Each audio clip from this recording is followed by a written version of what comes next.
कर्नाटक के हुबली में Salim Ahmad fans association के नेता एसडी मकानदार ने मांग की कि विधान परिषद सदस्य सलीम अहमद को मंत्रिमंडल विस्तार में मंत्री बनाया जाए।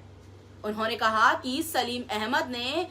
45 वर्षों तक पार्टी की सेवा की है और विकास में महत्वपूर्ण योगदान दिया है। मकानदार ने चेतावनी दी कि मांग नहीं मानी गई तो राज्यव्यापी आंदोलन शुरू किया जाएगा। 45 ವರ್ಷದಿಂದ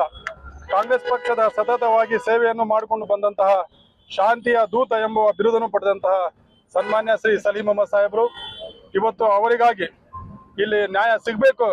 ಅವರೇನು ಕಾಂಗ್ರೆಸ್ ಪಕ್ಷಕ್ಕೆ ನಿಷ್ಠಾವಂತರಾಗಿ ಕಾಂಗ್ರೆಸ್ ಪಕ್ಷಕ್ಕೆ ಸೇವೆಯನ್ನು ಸಲ್ಲಿಸಿದ್ದಾರೆ, ಆ ಸೇವೆಗೆ ಅವರಿಗೆ ಸಚಿವ ಸ್ಥಾನ ಸಿಗಬೇಕಂತ ನಾವು ಬಹಳ ಸಾಂಕೇತಿಕವಾಗಿ ಒಂದು ಶಾಂತ ರೀತಿಯಿಂದ ಈ ಒಂದು ಬಾಬಾ ಸಾಹೇಬ್ ಅಂಬೇಡ್ಕರ್ ಅವರ ಪುತ್ಥಳಿಯ ಹತ್ತಿರ